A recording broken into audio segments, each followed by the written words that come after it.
This is Pet Life Radio. Let's talk pets.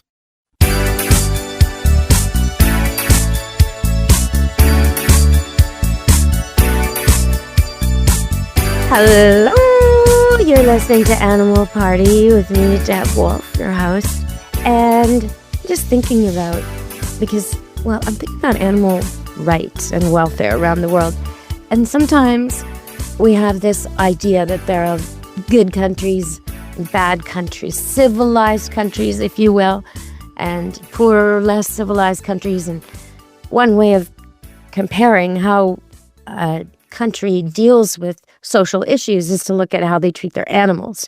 Are animals destitute? Is there a program for spay and neuter? That kind of thing.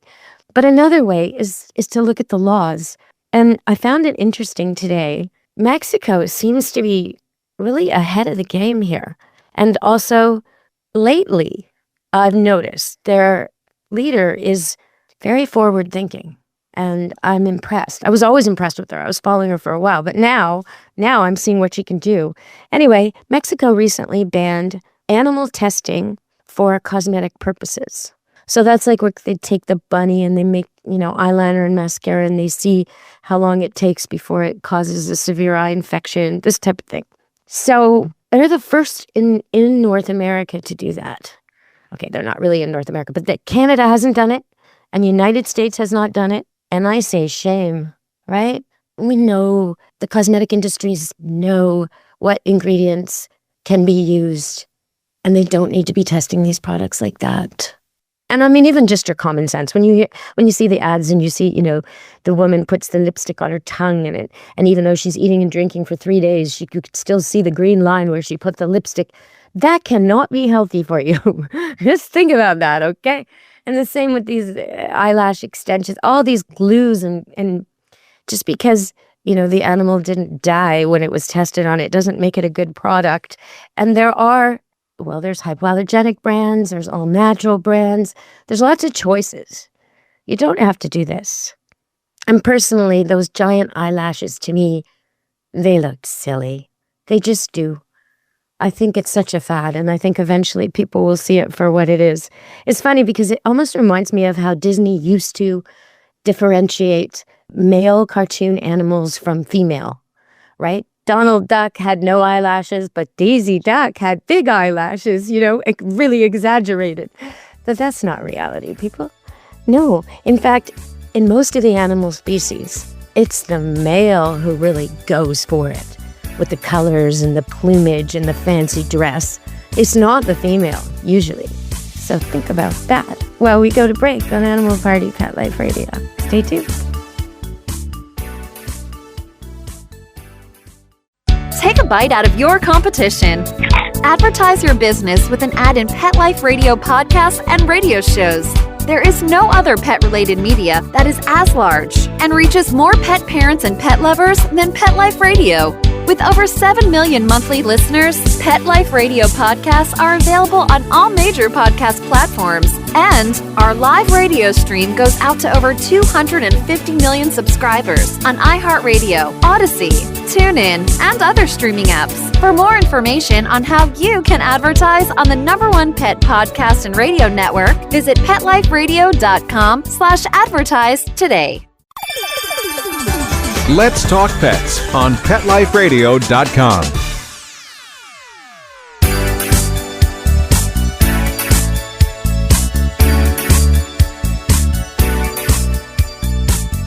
Hello, we're back on Animal Party and Pet Life Radio. And, I don't want to disparage Canada too much because recently there were 2 laws that were really, I think, positive. One of them is that there can no longer be marine mammals held in captivity for entertainment purposes. Now, that has severe consequences on marine land, and they're trying to relocate belugas and other marine life to safer places, sanctuaries, without selling them to China to go to even worse shows than where they were, which was not good anymore. But gosh, marine land. I mean, I remember it as a kid, the slogan was on TV all the time, the little song. Marine land and game farm, and you'd go there and you put coins in this little candy machine and out would come little kernels of corn and you could and grain, and you could hold your hand out and these deer, real deer, would come eat out of your hand, baby deer and stuff. And yeah, and the highlight for me, you can tell. And then you go watch, the whales, and the people in the front rows would always get splashed, and all this happened. But then there were a bunch of deaths of trainers and deaths of whales, more importantly, because more deaths of whales, rather, not more importantly, but just indicating the circumstances are not good, and the way the dorsal fin folds over, and that they're just not really meant to be in tiny tanks. These are animals that are meant to migrate so long distances, half the world, and they can't thrive in captivity. So fortunately, that's over, and they are being relocated. So that was a really good measure. And another really good measure happened. And this is debatable, whether you think it's a good measure or not, I don't know. But the rodeo here in Vancouver has been cleaned up an awful lot. So baby animals are no longer part of the show where they get, caught and roped and whatnot. Now, for me, I'm mixed about this, because I don't like to see the animals upset or hurt or frightened, which the baby animals certainly are when they're released into a ring and then a horse and rider catch them and humanely, but roughly, rope them. Yeah, it's hard to watch from that perspective. But from the other perspective, as an animal handler and a person who loves to ride horses, I can't help but see the skill and the speed and the fact that the animal isn't harmed, and so I'm mixed. But the rodeo here will be more about parades and different things than it will be about that. So that's an interesting change there. Okay, so let's see. Wild turkeys. Are you afraid of wild turkeys? Well, maybe you should be. Stay tuned. I'll tell you more about that after the break on Animal Party Pet Life Radio. Real people, real stories. Our little dog developed this lymph problem. The chemotherapy lasted for 6 months, started developing more lymph nodes. So I thought I'd just try carnivore. The lymph nodes started to go down. Then I took him into the vet to have him checked out, and there was no signs at all inside. My cat had issues that developed in his eye, and 3 months later, my veterinarian said, let's go ahead and remove the eye. I heard the carnivore on advertising, so I said, you know what? I'm going to order this product. They did the procedure, they did all the tests, and they said, I don't know what you did. This product saved his eye. I've got a Labrador. She could hardly lift herself up off the floor. The treatment was chemotherapy. That's when I said, this could be the ticket. About 3 weeks, you could tell she was very alert. She was going on a 5-mile walk. She is just like prime again. Call 866-836-8735. That's 866-836-8735. Or visit carnivore.com. That's carnivora.com. Use promo code PETLIFE at checkout for 15% off your order at carnivora.com. Let's talk pets. Let's talk pets On Pet Life Radio. Pet Life Radio. PetLifeRadio.com.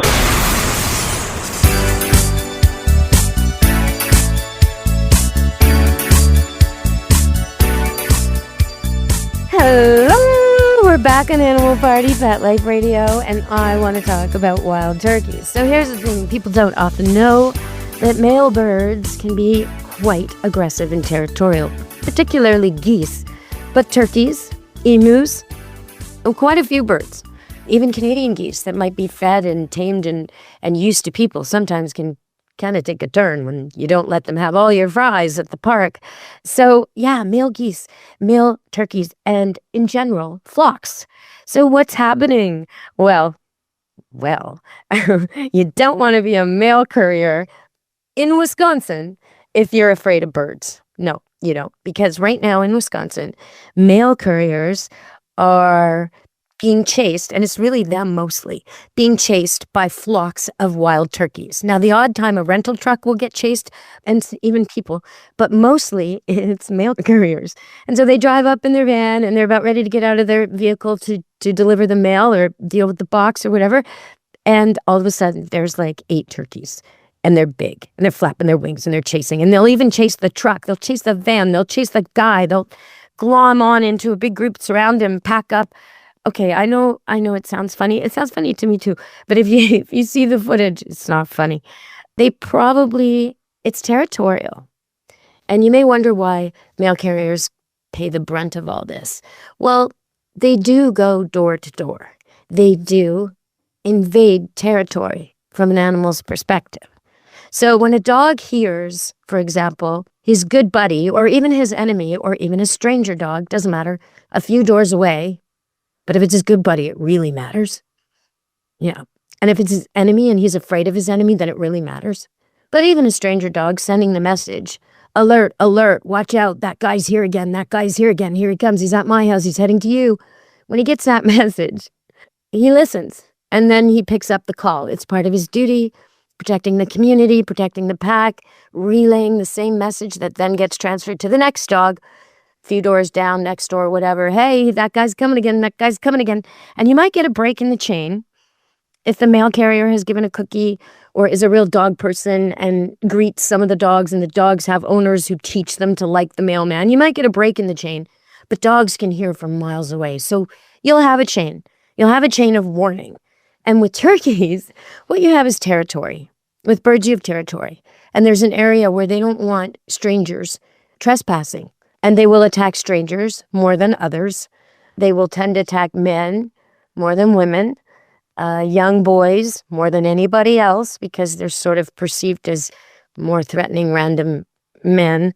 And that's like 8 to 12 age. Those are the boys who are most likely to get rammed by a sheep, head to head, head-butted hard, or have a gate head-butted into them, or have geese chase them, or have a goat pee on them. All these terrible things that happen to farm kids.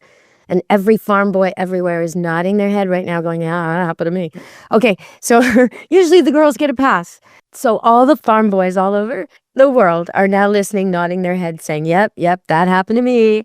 I was peed on by a goat and he hit me from 30 feet away and I couldn't believe it because it was through a fence. Yep. Or they're going to say, yeah, that sheep batted that gate so hard it knocked my son half unconscious. Yes, and never bothered with my daughter. Or that lamb I used to spit on my husband every day but ignored me completely. Right. Okay, so why is that happening? What is it about these men, even gentle men, even men who are love animals, get worse treatment from some animals? And that's because certain animals, the natural way of living is one male and a bunch of females. And so they just don't appreciate other males around. That's just the way it is. So, yeah. So wild turkeys, it does look like, from the footage I've seen, one or two males with a group of females, and the male takes the lead, and they all surround the driver. And my heart goes out to these drivers. I don't know what you could do to stop this. I really don't. I mean, maybe a dog, but it would have to be trained specifically to keep them away from you, and that would probably be noisy, and the dog might even be at risk because it's quite a flock. So I'm not sure. Maybe some kind of noise blaster that startles and scares them.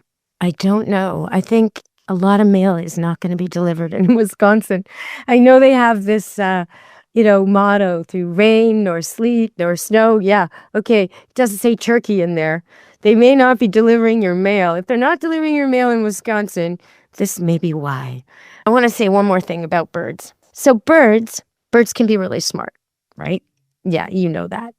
And sometimes crows will collect things, steal things. Sometimes crows will raid food, will walk into shops. Ravens the same.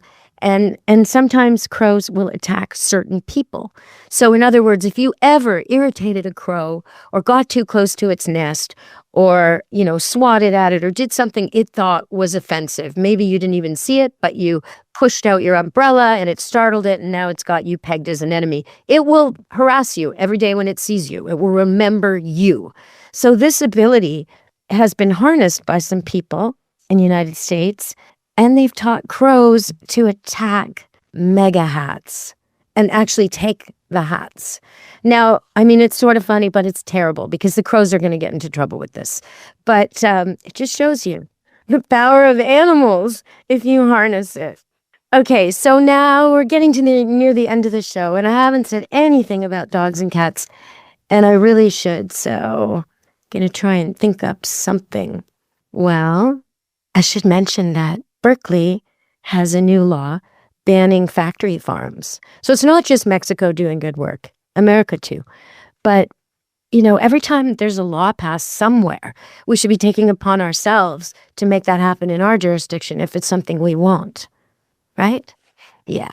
Okay, so let's talk a little bit. I'm just gonna touch this topic because we're coming to the end of the show. But I do want to talk about dogs or cats at least one point in this show today. So here we go. I'm gonna just touch on this, and I'll talk more about it on a future show. And I've teased this before. Why is it that seals and dogs seem so similar? They really do, to the point where when I was swimming with seals once, I was trying to get them interested in a tennis ball, which did not work. But, they just seem like dogs. They seem like they would fetch. Now, what they were interested in was mimicking me. If I dove, they dove. If I did a flip, they did a flip underwater. If I did a flip off the boat, they did a flip off a raft or a log or another boat. It was pretty interesting to see how they were trying to communicate through copycat.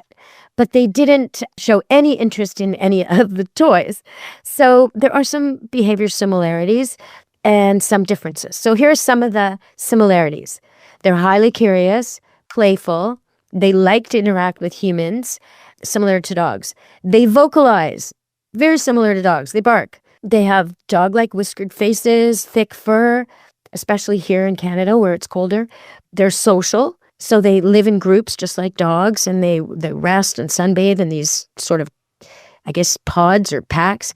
They use body language to communicate just like dogs do. And many studies have shown that their intelligence level is comparable to dogs. So while some of them are shy, some of them can be very friendly and comfortable with humans, just like wild dogs. They originally had the same ancestor. So that's what's going on. And they branched out. And so they were part of Caniformia. Carnivora evolved into two main branches. And Caniformia, hard to say, because I want to say California, but it's not. It's Caniformia, includes dogs and seals. Feliformia includes cats and hyenas. So cats, hyenas, dogs, and seals all originally came from the group Carnivora. So they are kind of cousins. And it's just interesting.